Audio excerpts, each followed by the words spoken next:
Here you are, here you go, there you are, and there you go.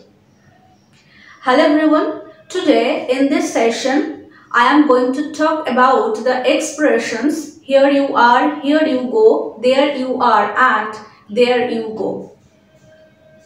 These are casual and friendly expressions.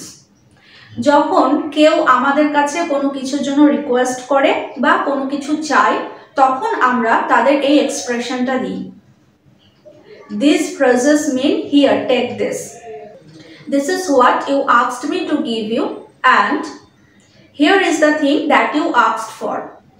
তো কখন কখন এই চারটি phrase আমরা ব্যবহার করব চলুন জেনে নিই। তার আগে বলছি যদি সেশনটা ভালো লাগে তাহলে অবশ্যই কমেন্টে জানাবেন এবং তার সাথে যারা এখনো সাবস্ক্রাইব করেনি সাবস্ক্রাইব করে পাশে থাকবেন। Now let's come to the main point. কখন কখন আমরা এই সমস্ত ফ্রেজগুলো ব্যবহার করব। প্রথমত যেটা বললাম কেউ যদি আমাদের কাছ থেকে কিছু চায় বা রিকোয়েস্ট করে তখন আমরা এই ফ্রেজ চারটি বলতে পারি। Could you please pass the salt? Sure. Here you are. Here you go. There you are. There you go. Number 2, যখন কেউ সাথে সাথে কোনো জিনিস কেনে এবং আমরা তাকে সেই জিনিসটা দিই। যেরকম শপিং মলে গিয়ে হয় যখন আমরা কাউন্টারে যাই পে করতে বা কোনো দোকানে গেলে যখন আমরা জিনিসটা কিনি তখন সেই দোকানদার আমাদের বলতে পারে এই চারটি phrase. Here you are, ma'am. Here you go, ma'am. There you go, ma'am. There you are, ma'am. Now let's talk about there you are and there you go. উপরে যে দুটো বললাম ক্ষেত্রে সেগুলো তো চারটি ফ্রেজই ব্যবহার করা হয়। এবার there you are এবং there you go কখন বলবো? এক্সপ্রেশন অফ এনকারেজমেন্ট হিসাবে আমরা এই দুটো ফ্রেজ ব্যবহার করতে পারি। যেমন কেউ কোনো কাজ কমপ্লিট করেছে কিছু করেছে তাকে এনকারেজমেন্ট দেওয়ার জন্য এনকারেজ করার জন্য তাকে আমরা এই দুটি ফ্রেজ ব্যবহার করতে পারি। It means you are doing it well. Well done. Good job. You are doing it correctly. যেমন একটা বাচ্চা তার নাম লিখছে প্রথমবারের জন্য তার নাম লিখছে এবং তার মা তাকে এনকারেজ করার জন্য এই দুটো ফ্রেজ বলছে।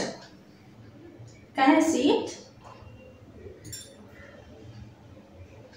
There you are. Oh, there you go. আরো কোন কোন ক্ষেত্রে ব্যবহার করতে পারি যেমন কোনো একটা কাজ কেউ করছে করা হয়ে গেল কাজটা তখন অন্যজনকে সেই কাজটা দেখাচ্ছে বা এক্সপ্লেন করছে কি করে কাজটা দেখাচ্ছে তার শেষে এই দুটো ফ্রেজ বলতে পারে। বাস ডাবল ট্যাপ দিয়ে মারলাম হয়ে গেল। There you are. There you go. Number 3, I told you so and I told you. এর জায়গায় আমরা এই দুটো ফ্রেজ ব্যবহার করতে পারি। অর্থাৎ কখন ব্যবহার করব? যখন আপনি কাউকে বোঝাবেন যে আপনি যেটা বলছেন বা বলেছিলেন সেটা ঠিক, you were right or you were right, সেক্ষেত্রে এই দুটো ফ্রেজ ব্যবহার করব। The train has been cancelled. I don't think so. I didn't receive any notifications on my phone. Why don't you check their website? Oh, okay. Oh no. Oh, there you go. It's cancelled. Oh, there you are. It's cancelled. There you are and here you are কখন বলবো? যখন আপনি কাউকে খুঁজছেন ধরুন আপনি কোথাও গেছেন বা কোনো পার্টিতে গেছেন এবং সেখানে গিয়ে আপনি কাউকে খুঁজছেন এবং তাকে খুঁজে পেলে আপনি এই দুটো এক্সপ্রেশন দিতে পারেন। Here you are. There you are. চলুন এবার জেনে নিই here you are again, here you go again and there you go again কখন ব্যবহার করব।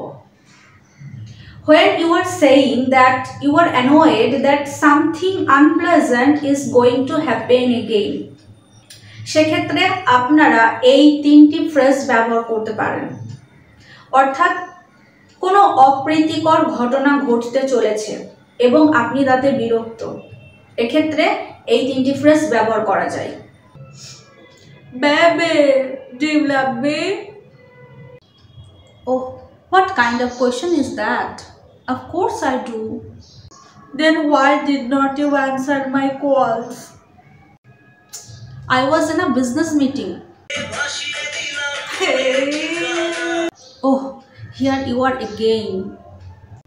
তবে ফ্রেন্ডস, এটা শুধুমাত্র ইউ অর্থাৎ তুমি বা আপনি এর ক্ষেত্রে নয়, আমরা যে কোনো পার্সনের ক্ষেত্রেই ব্যবহার করতে পারি। ইউ এর জায়গায় আমরা হি অথবা শি লিখতে পারি। Mom, where are you? Mom. Oh, here we are again. এবং শুধুমাত্র পার্সন নাই, আমরা যে কোনো বস্তুর ক্ষেত্রেও এই ফ্রেজগুলো ব্যবহার করতে পারি। যেমন কোথাও খেতে গেছি এবং খাবার যখন নিয়ে আসছে তখন আমরা বলতে পারি হিয়ার ইট ইজ। অর্থাৎ আমরা বস্তুর ক্ষেত্রে এটি ব্যবহার করলাম, ইট ব্যবহার করলাম। অর্থাৎ যে কোনো বস্তুর ক্ষেত্রেও আমরা এই 4টি ফ্রেজ ব্যবহার করতে পারি।